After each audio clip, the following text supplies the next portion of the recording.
إن الحمد لله نحمده ونستعينه ونستغفره ونعوذ بالله من شرور أنفسنا ومن سيئات أعمالنا من يهده الله فلا مضل له ومن يضلل فلا هادي له وأشهد أن لا إله إلا الله وحده لا شريك له وأشهد أن محمدا عبده ورسوله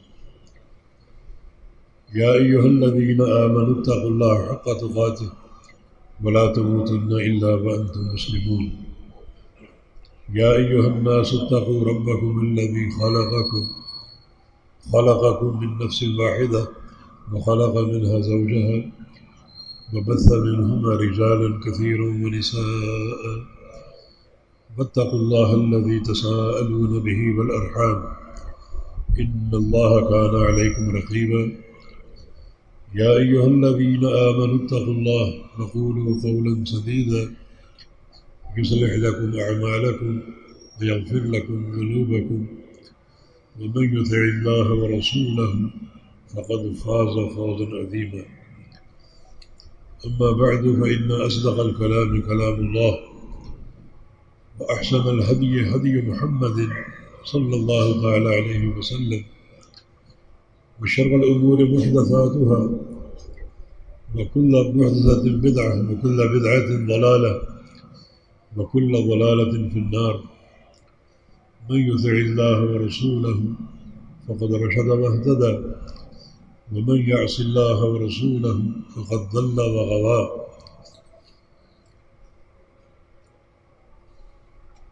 اللهم صل على محمد وعلى آل محمد كما صليت على إبراهيم وعلى آل إبراهيم إنك حميد مجيد اللهم بارك على محمد وعلى آل محمد كما باركت على إبراهيم وعلى آل إبراهيم إنك حميد مجيد سبحانك لا علم لنا إلا ما علمتنا إنك أنت العليم الحكيم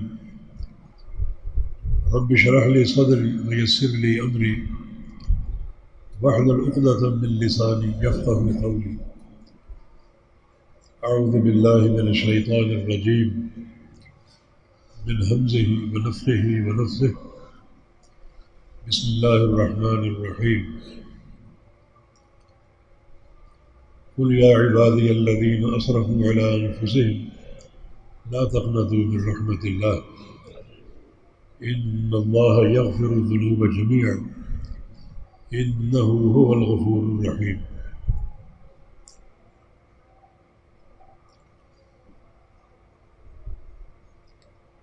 اس آیت مبارکہ میں اللہ تعالیٰ نے ان بندوں کو خوشخبری دی ہے جو گناہوں کے ذریعے اپنے آپ پر بڑی زیادتی کر بیٹھے ہیں. یہ خوشخبری دینا اس کی وسعت رحمت کی دلیل ہے. یہ خوشخبری یہاں متقین کو، محسنین کو، اہل تقویٰ کو نہیں دی بلکہ گناہ گاروں کو دی. یہ انداز اور یہ اسلوب اللہ تعالیٰ کی بڑی وسیع رحمت پر دلالت کرتا ہے. قل کہہ دیجئے میرے پیارے رسول صلی اللہ علیہ وسلم، یا عبادی، اے میرے بندو.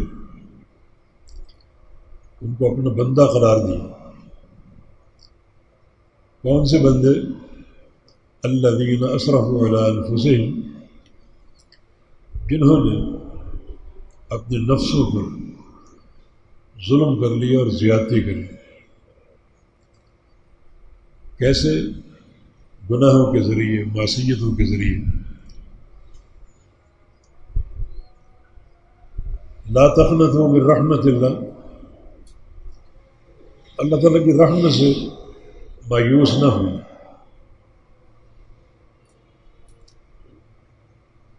اور اس کی رحمت کی وسعت کی ایک جھلک یہ ہے کہ ان اللہ یغفر الذنوب جميعا، بلا شبہ اللہ تعالی سارے گناہوں کو بخشنے والا ہے، معاف کرنے والا ہے۔ تو تم نے قطعاً اللہ تعالیٰ کی رحمت سے مایوس نہیں ہوگی۔ ان ربک واسع المغفرہ، تیرا رب بڑی وسیع مغفرت والا ہے، بڑی کھلی مغفرت والا ہے۔ اس کے 4 معنی ہیں۔ اس کی مغفرت بڑی وسیع ہے، معنی یہ کہ وہ سب کو معاف کرنے والا، کوئی استثناء نہیں۔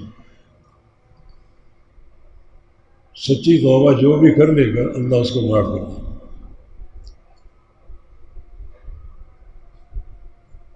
یہ معنی وسیع مغفرت کا، سب کو معاف کرنے والا۔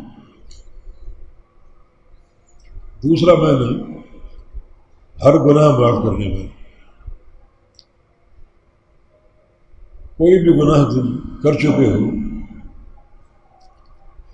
اگر اس سے سچی توبہ کر لو تو اللہ تعالیٰ اس گناہ کو معاف کر دے گا، کسی گناہ کا استثناء نہیں ہے۔ تیسرا معنی ہر وقت معاف کرنے والا، دن کی گھڑیاں ہوں، رات کی گھڑیاں ہوں، کبھی اس کی توبہ کا دروازہ بند نہیں ہوا اور نہ ہوگا۔ کسی گھڑی اللہ کے بندے کو ندامت ہو جائے، اپنے گناہوں پر پشیمان ہو جائے اور وہ اس غفور الرحیم کے دروازے پر آ جائے، دستک دے دے، تو لبیک کی آواز آئے کہ میرے بندے حاضر ہیں۔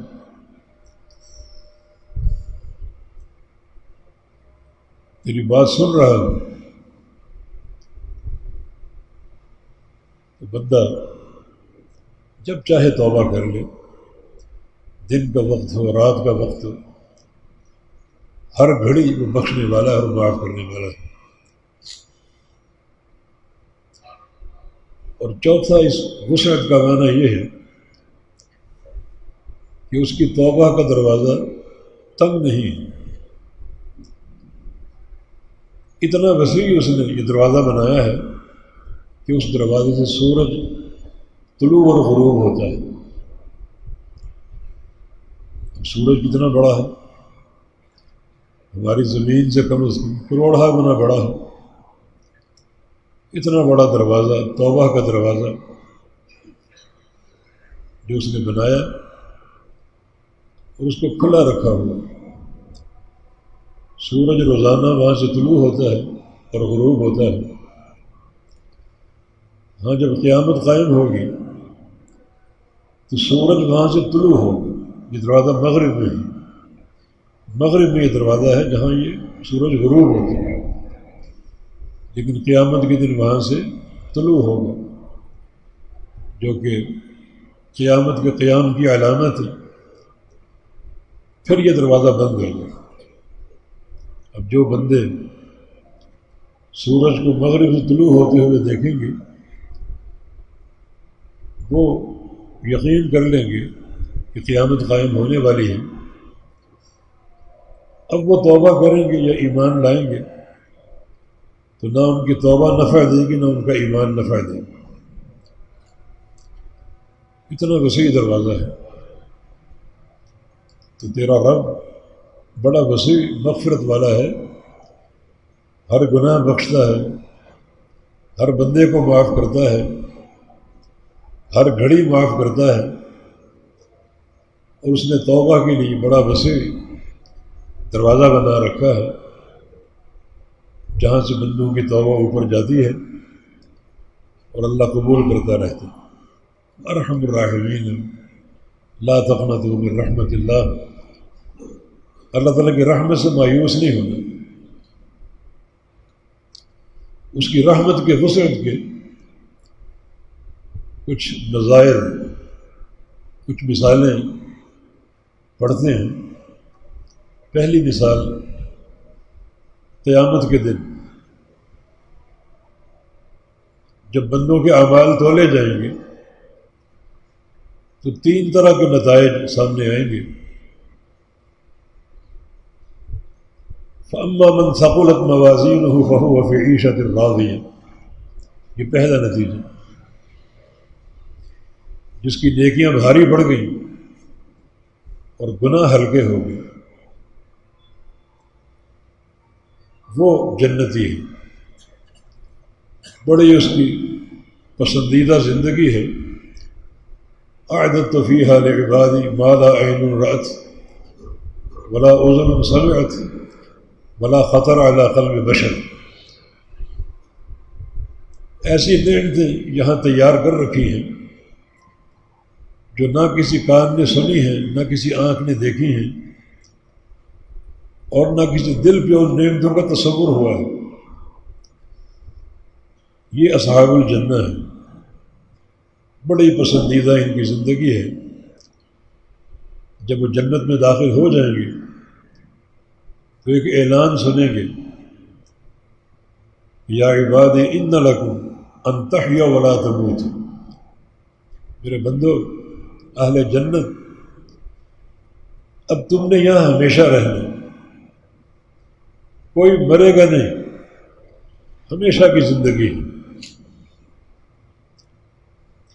وَإِنَّ لَكُمْ أَن تَنْعَمُوا فَلَا تَيْأَسُوا،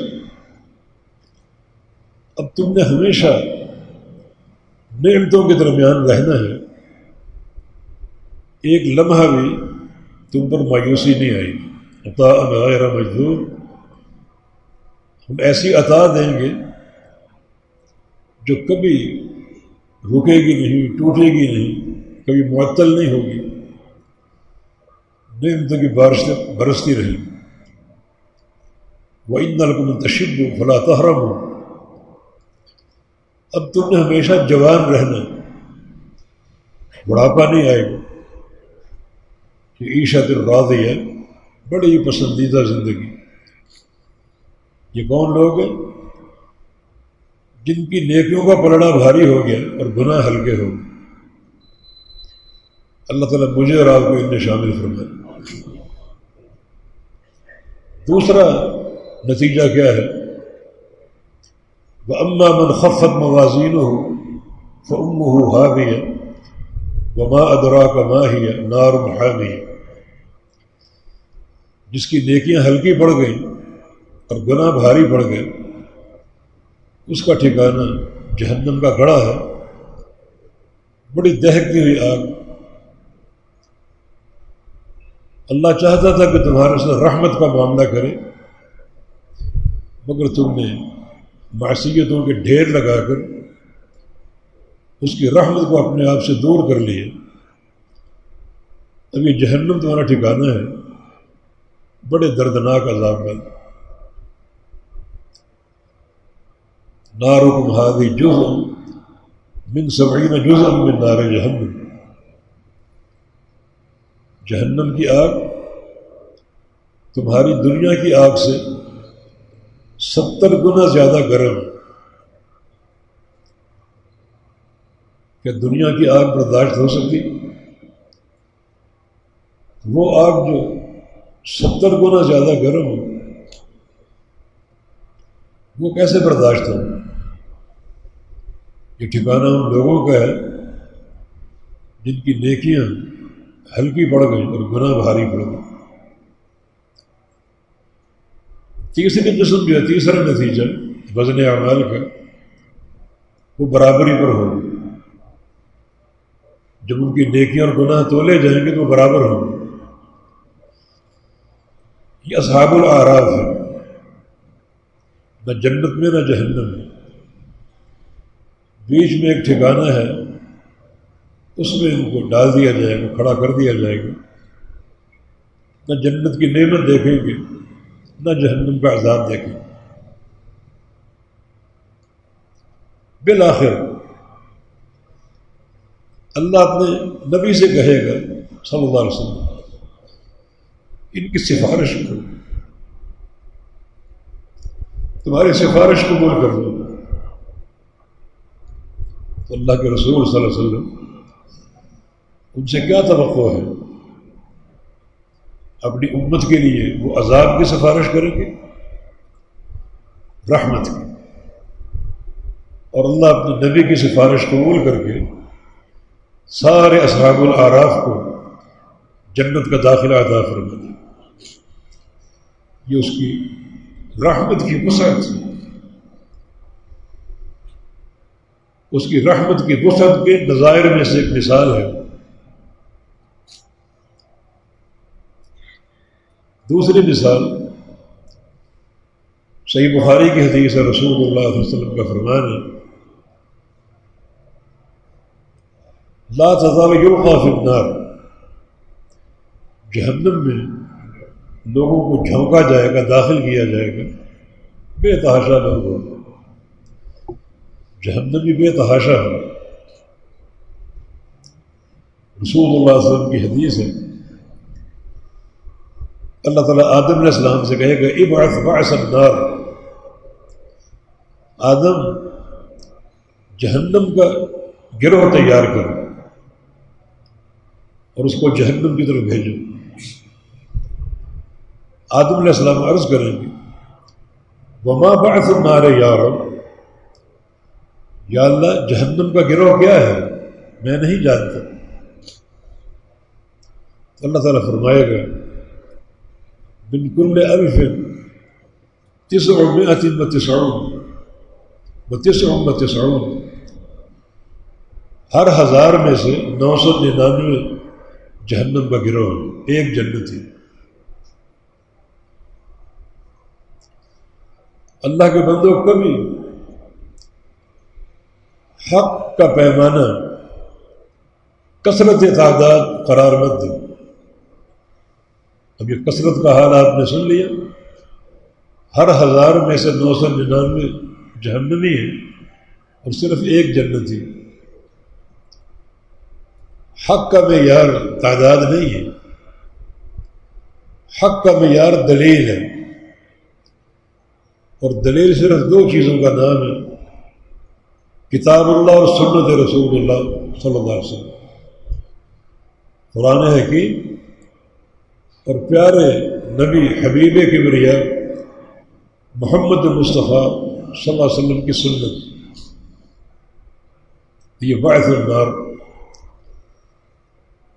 تو جہنم میں لوگوں کو ڈالا جائے گا اور جہنم کو بھرا جائے گا۔ جب لوگوں کو جھونکا جائے گا تو جہنم سے ایک آواز نکلے گی، حل من مزید، یا اللہ اور بھیج، یا اللہ اور بھیج، ہمیں بھری نہیں، تیرا وعدہ ہے کہ میں نے جہنم کو بھرنا ہے، ابھی تو بڑی خالی جگہ پڑی ہوئی، اور بھیج۔ اللہ تعالیٰ اور بھیجے گا، جہنم کہے گی اور بھیج، اس کا پیٹ بھر ہی نہیں رہا۔ بالآخر اللہ رب العزت یلقی فیہا قدمہ، اپنا قدم مبارک جہنم میں داخل کرے گا، فینزوی بعدھا الی بعد، تو پھر جہنم سکڑ جائے گی۔ اللہ تعالیٰ اپنے عذاب کے دائرے کو تنگ کر دے گا، جہنم سکڑ جائے گی، فتقول قط قط، پھر جہنم سے قط قط کی آوازیں ہونے لگیں گی، بس بس میں بھر چکی ہوں۔ مانا اللہ رب العزت اپنے عذاب کے دائرے کو تنگ کر دے گا، جہنم کو سکیڑ کر۔ رہا جنت کا معاملہ، تو جنت میں بھی گروہ داخل ہوں گے، جماعتیں داخل ہوں گی۔ وسیق الذین اتقوا ربہم الی الجنۃ زمرا، جو متقین ہیں ان کو جنت کی طرف بھیجا جائے گا، جماعت در جماعت، گروہ در گروہ، گروہ داخل ہوں گے، داخل ہوتے جائیں گے، ہوتے جائیں گے، حتیٰ کہ جب جنتی ختم ہو جائیں گے ابھی جنت میں بے شمار خالی جگہ باقی. اب اللہ تعالیٰ کیا کرے گا؟ یہ اس کی رحمت کی وسعت کی نشانی. اس نے جہنم میں اپنا قدم ڈال کر اس کو سکیڑ دیا، اپنے عذاب کو تنگ کر دیا، لیکن جنت کو نہیں سکیڑے گا. ينشئ اللہ لها خلقا آخر فيسكنهم فوق الجنة. اللہ تعالیٰ اس وقت ایک مخلوق اور پیدا کر دے گا، اور جو بقیہ خالی جگہ بچی ہے اس جگہ اس مخلوق کو بسا دے گا، جنت کو تنگ نہیں کرے گا. یہ اس بات کی بڑی قوی دلیل ہے کہ اس کی رحمت بڑی وسیع ہے اور اس میں کوئی تنگی نہیں، نہ وہ تنگی فرمائے گا. عذاب کو سکیڑ دے گا، عذاب کو تنگ کر دے گا، مگر جنت کو تنگ نہیں کرے گا. ایک نئی مخلوق پیدا کر دے گا اور اس مخلوق کو بقیہ خالی حصے میں بسا دے گا، جو اس کی رحمت کی دلیل. یہاں ایک سوال اور ہے کہ اللہ تعالیٰ جہنم کے لیے بھی ایک نئی مخلوق پیدا کر دیتے، اسے کیوں سکیڑ دی؟ جیسے جنت کے لیے ایک نئی مخلوق پیدا کی کرے گا اور اس سے بقیہ جنت کو آباد کر دے گا، تو جہنم کے لیے بھی ایک نئی مخلوق پیدا فرما دیتا. لیکن نہیں، یہ اس بات کی دلیل ہے کہ اللہ تعالیٰ حجت کے بغیر، عمل کے بغیر کسی کو عذاب نہیں دیتا. اب نئی مخلوق پیدا کر کے اگر جہنم میں بھیج دیتا تو یہ عذاب کسی دلیل کے بغیر ہوتا، کسی گناہ اور معصیت کے بغیر ہوتا، جو اس کی شان رحیمی کے خلاف. لیکن جنت کے لیے نئی مخلوق پیدا کرے گا، مانا وہ اپنی رحمت اور جنت عمل کے بغیر بھی عطا فرما سکتا. ذرا موازنہ کیجیے اس کی رحمت کی شدت کا، کہ جہنم کو سکیڑ دے گا، نئی مخلوق پیدا نہیں فرمائے گا. کیونکہ نئی مخلوق اگر پیدا کرے گا تو مانا بغیر کسی گناہ کے، بغیر کسی برائی کے وہ جہنم میں داخل کر دیے گئے. یہ اس کی شان رحیمی کے خلاف. لیکن جنت میں جب وہ بھر جائے گی تو بقیہ حصے کو آباد کرنے کے لیے اللہ تعالیٰ ایک نئی مخلوق پیدا کرے گا، نئے انسان پیدا کرے گا اور ان کو جنت کا داخلہ عطا فرما دے گا، کسی عمل کے بغیر. نہ کوئی سجدہ کیا، نہ کوئی نماز پڑھی، نہ کوئی روزہ رکھا، نہ کوئی صدقہ اور زکوٰۃ دی، کسی عمل کے بغیر. تو اس سے بڑی اس کی رحمت کی وسعت کی کیا دلیل ہو سکتی؟ اللہ تعالیٰ اپنے عذاب کو سکیڑ دے گا، اس کے دامن کو تنگ کر دے گا، مگر رحمت کو تنگ نہیں کرے گا. رحمت کے دائرے کو سکیڑے گا نہیں، بلکہ اسے تاحال رکھے گا اور اس کو آباد کرنے کے لیے اللہ تعالیٰ نئی مخلوق پیدا کر کے اس بقیہ حصے کو بھر دے گا. اس سے اندازہ کیجئے کہ جنت کتنی وسیع ہے، کتنی وسیع ہے. جس کا ثبوت وہ شخص جس کے بارے میں رسول اللہ صلی اللہ علیہ وسلم کا فرمان ہے، آخر اہل النار خروجا منها، یہ شخص سب سے آخر میں جہنم سے نکالا جائے گا اور سب سے آخر میں جنت میں داخل کیا جائے گا. اسے جہنم سے نکال کر ایک طرف ڈال دیا جائے گا،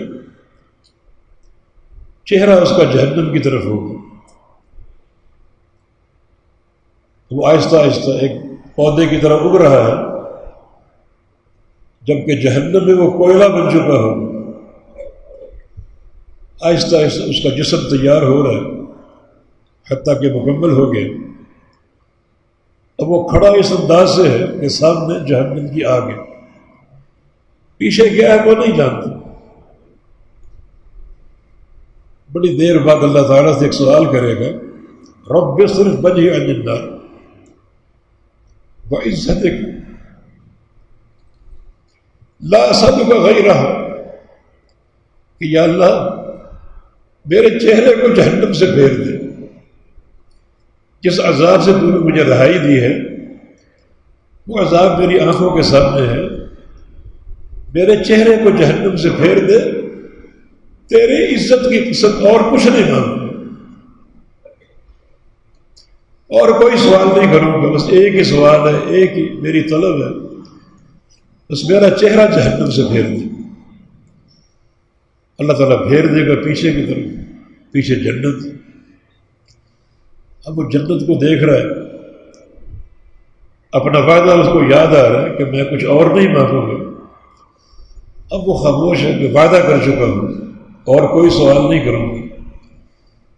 جنت کو دیکھ رہے بڑی للچائی نظروں سے، اور بالآخر وہ بول پڑتا ہے کہ یا اللہ جنت نہیں مانگ رہا، بس جنت کی دیوار تک تو پہنچا دے، کچھ اس کا سایہ مجھے حاصل ہو جائے۔ اللہ تعالیٰ کہ ابن آدم تو کتنا اپنے وعدے کو توڑنے والا، ابھی تم نے کیا وعدہ کیا تھا؟ اللہ تیری رحمت کی وسعت تھی، اللہ تعالیٰ اس کو جنت کے قریب کر دے گا، پھر خاموش ہے، پھر صبر نہ کر پائے گا، پھر بولے گا یا اللہ جنت میں مجھے داخل ہی فرما دے۔ اللہ تعالیٰ اس کو جنت کا داخلہ عطا فرمائے گا کہ جاؤ جنت کا دروازہ کھلا ہے، داخل ہو جاؤ۔ نبی علیہ السلام کی حدیث ہے، جب وہ جا رہا ہوگا تو یخیل الیہ انہا ملأ، تو اس کے دل میں ایک خیال آئے گا کہ جنت تو بھر چکی ہوگی، مجھ سے پہلے دنیا داخل ہو چکی، سب سے آخری بندہ میں ہوں، میری جگہ کہاں بچی ہوگی؟ واپس پلٹے گا، یا اللہ یا رب انہا ملأ، کہ جنت تو بھر چکی ہوگی۔ اللہ فرمائے گا میرے بندے تو جا کے دیکھ تو صحیح، پھر جائے گا، پھر وہی خیال آئے گا، پھر واپس پلٹے گا، یا اللہ وہ تو بھر چکی۔ اللہ تعالیٰ فرمائے گا تمنا یا عبدی، میرے بندے تمنا کر، تجھے جنت میں کتنی جگہ چاہیے تو مانگ۔ وہ کہے گا یا اللہ میری طلب تو بہت تنگ ہے، چھوٹی، تو ارحم الراحمین، اپنی رحمت سے دے دے۔ اللہ تعالیٰ فرمائے گا جتنی یہ زمین تھی اتنی جگہ دے دو۔ بندہ کہے گا تستہزئ بی وانت رب العالمین، کہ یا اللہ تو رب العالمین ہے اور تو مجھ سے مذاق فرما رہا ہے۔ اللہ فرمائے گا نہیں، زمین کے برابر جگہ دیتا ہوں اور 10 گنا اور۔ یہ سب سے آخری بندہ داخل ہو رہا ہے، کیا اس کی اس رحمت کی وسعت ہے، جنت کتنی بڑی ہے جس نے تیار کی ہے، جس میں اربوں انسانوں کو اللہ تعالیٰ بسائے گا، بڑی وسیع جگہ دے کر۔ یہ سب سے آخری بندے کا حال ہے، تو جو سابقین اولین ہیں ان کا کیا عالم ہے۔ یہ سارے نظائر جو روز قیامت ہم نے سنے، یہ اس کی رحمت کی وسعت کی نشانی۔ اب ہمیں سمجھ آ رہا ہے اس فرمان کا کہ لا تقنطوا من رحمت اللہ، اللہ کی رحمت سے مایوس نہ ہونا۔ ان اللہ یغفر الذنوب جميعا، بے شک اللہ تعالی سارے گناہوں کو بخشنے والا ہے۔ عبداللہ بن عباس سے ایک شخص نے پوچھا، مرض الموت میں تھا، آخری سانسیں لے رہا تھا، کہ مجھے بتاؤ قیامت کا سارا حساب کون لے گا؟ کہا کہ اللہ تعالیٰ تقسیم تو نہیں کرے گا، کچھ حساب خود لے، کچھ کسی اور کے ذمہ ڈال دے؟ کہا کہ نہیں، سارے حساب کا مالک اللہ رب العزت۔ وہ شخص جھوٹ اٹھا اور بلند آواز سے جملہ کا فزت و رب الکعبہ، رب کعبہ کی قسم میں کامیاب ہوں۔ اگر اللہ نے حساب لینا، وہ تو ارحم الراحمین، ارحم الراحمین ہے وہ، اگر وہ حساب لے گا میں کامیاب ہوں۔ اس قسم کا قصہ ایک اور نوجوان کا مرض الموت میں تھا اور اس کی والدہ اس کی چارپائی پر بیٹھی ہوئی آنسو بہا رہی۔ لڑکے کو اچانک ہوش آئی، بول اٹھا کہ اماں جان، اگر اللہ تعالیٰ میرا حساب آپ کے ذمہ ڈال دے کہ اپنے بیٹے کا حساب تم لو، میرے ساتھ کیا سلوک کرو گے؟ بیٹا میری شفقت اور یہ میری ممتا میں تمہیں کیسے عذاب میں ڈال سکتی؟ تیرا حساب اگر میرے ذمہ ہوا تو میں تو تجھے بڑے درجات میں داخل کر دوں گی، بھیج دوں گی۔ بیٹا خوش ہو گیا کہ پھر اللہ کا پیار ماں کے پیار سے زیادہ ہے۔ اللہ ارحم العباد من هذه لولدها، جو محبت اور پیار اللہ تعالیٰ کو اپنے بندوں سے ہے وہ ماں کے پیار سے کہیں زیادہ ہے۔ اور اگر تو مجھے یہ تسلی دے رہی ہے تو وہ تو ارحم الراحمین۔ تو قل یا عبادی الذین اسرفوا علی انفسہم لا تقنطوا من رحمت اللہ، میرے وہ بندو جو اپنے اوپر زیادتی کر بیٹھے گناہوں کی، معصیتوں کی، اب بھی پلٹ آؤ، اللہ کی رحمت سے مایوس نہیں ہوگی، اللہ تعالیٰ سارے گناہوں کو بخشنے والا۔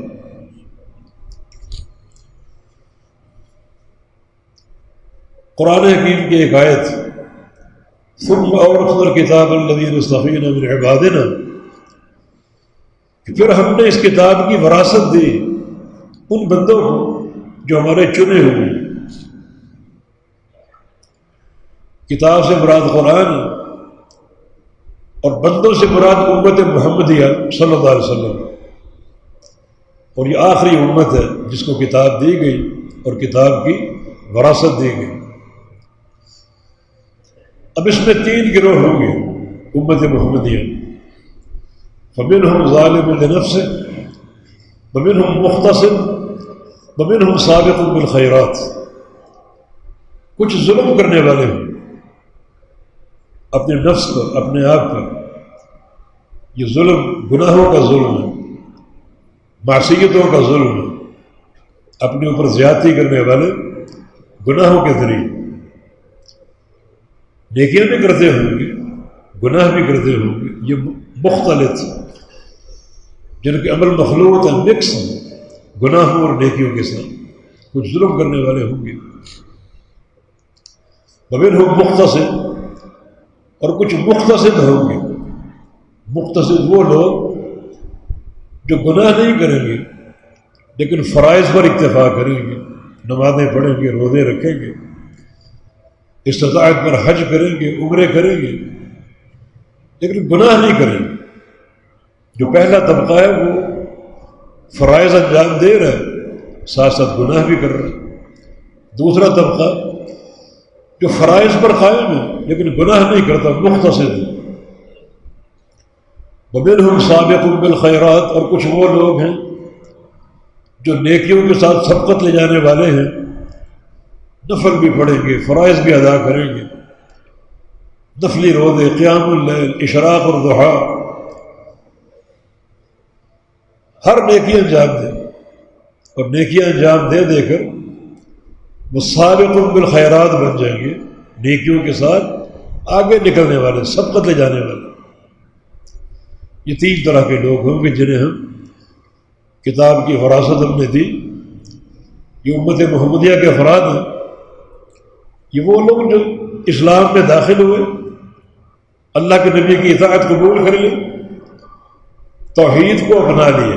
توحید کے بغیر نہیں اللہ کے بندوں، توحید اگر آپ کے پاس نہیں ہے، توحید کا فہم اگر نہیں ہے، آپ کو عمر نوح مل جائے اور آپ نیکیوں کے ڈھیر لگا دیں، کوئی فائدہ نہیں۔ توحید محور نجات ہے، توحید اگر ہے کوئی نیکی نہیں تو نجات کی توقع ہے، توحید اگر نہیں ہے اور ساری نیکیاں آپ کے دامن میں ہیں، نمازیں بھی، روزے بھی، تہجد بھی، اشراق اور ضحیٰ بھی، تو نجات کا سوال ہی پیدا نہیں ہوتا۔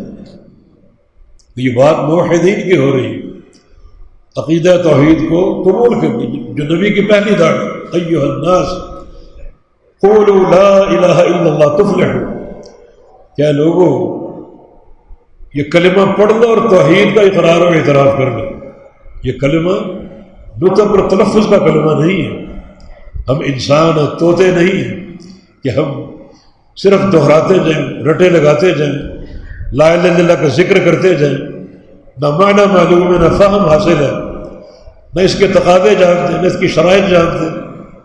ایسی بات نہیں، جنہوں نے کلمہ پڑھا اور اس کی معرفت کا حق ادا کر سچی گواہی دی، یہ ان لوگوں کا ذکر ہے، گواہی سچی ہے، توحید انہوں نے قبول کر لی۔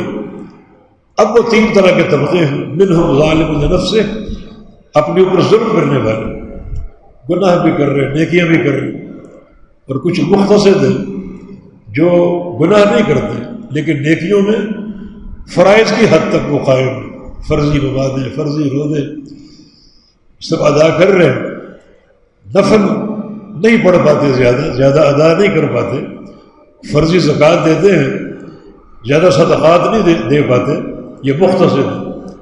اور تیسرا درجہ ان لوگوں کا سابق بالخیرات، جو نیکیاں کر کر کے سب تک لے گئے، سب سے آگے نکل گئے، سب کو پیچھے چھوڑ گئے۔ اب یہاں بھی اللہ تعالیٰ کی رحمت کی حسن سامنے آتی ہے۔